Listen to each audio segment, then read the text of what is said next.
Culprit প্রধান খলনায়ক villain Sheikh Hasina এবং তার দোসরদের রায়কে ঘিরে এই 13 তারিখ তথাকথিত লকডাউন এবং তার পূর্বে রাতে জনমনে আতঙ্ক তৈরি করার জন্য ঢাকার স্কুলের সামনে ককটেল নিক্ষেপ, যাত্রীবাহী বাসে আগুন এবং ঢাকার বাইরে বিভিন্ন জায়গায় নাশকতা করা, যেই নাশকতা এবং অগ্নিসংযোগ এই সাইকোপ্যাথ শেখ হাসিনা এবং তার দোসরেরা গত 16 বছর করেছিল বিরোধী দলের শান্তিপূর্ণ এবং গণতান্ত্রিক আন্দোলনকে বিতর্কিত করার জন্য, বিশ্ববাসীর সামনে নেতিবাচকভাবে তুলে ধরার জন্য। আজকে পরিষ্কার হয়েছে যে গত 16 বছরে এই নাশকতা যে আওয়ামী লীগ করেছিল, সাইকোপ্যাথ হাসিনা করেছিল, তার নির্দেশ হয়েছিল, এটি আজকে পরিষ্কার। আজকে আপনার মানুষকে হত্যা করে তার লাশের টুকরো হাইকোর্টের সামনে ফেলা হচ্ছে বিচারকদেরকে ভয় দেখার জন্য, আতঙ্কিত করার জন্য। আজকে আমরা দেখতে পাচ্ছি যে রাজনৈতিক দল সমূহের যে শক্ত ভূমিকা রাজপথে থাকার সেটি আমরা দেখছি না, বরঞ্চ তারা আওয়ামী লীগের ভোট পেতে আওয়ামী লীগ তোষণের রাজনীতি করছে। এই আওয়ামী লীগ তোষণের রাজনীতি আমাদের সামনে ভয়ঙ্কর বিপদ ডেকে নিয়ে আসবে। তাই রাজনৈতিক দল সমূহকে আমরা পরিষ্কার করে বলতে চাই, নির্বাচনের পূর্বে আপনাদের সকলের ঈমান সঠিক হওয়া দরকার, জাতির সামনে অঙ্গীকার করা দরকার।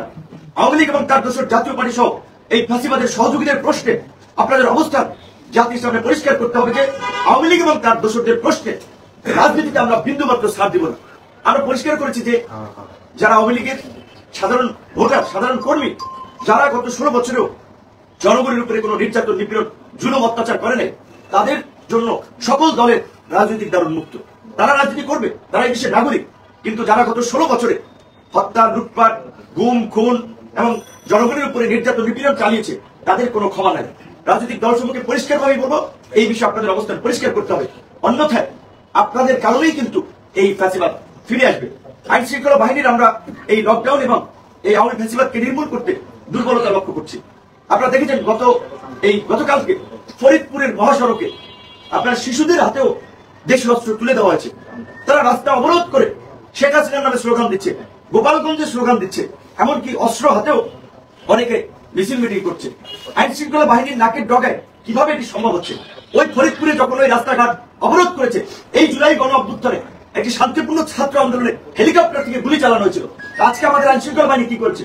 গুলি না চালিয়ে হেলিকপ্টার থেকে তো দুই একটা টিয়ার সেল ছাড়া যেত, তাদেরকে ছত্রভঙ্গ করা যেত। বরঞ্চ আমরা দেখেছি সেখানে কিন্তু প্রশাসন তাদের কাছে কিছুটা অসহায়ত্ব প্রকাশ করেছে। এই অবস্থা যদি চলতে থাকে, এই ঘটনার যদি আরো পুনরাবৃত্তি ঘটে, তাহলে জাতীয় নির্বাচন বাধাগ্রস্ত হবে। তাই আমি আইন শৃঙ্খলা বাহিনীর বিশেষ করে দায়িত্বে যারা আছেন তাদেরকে বলবো, আপনাদের শক্ত ভূমিকা প্রয়োজন।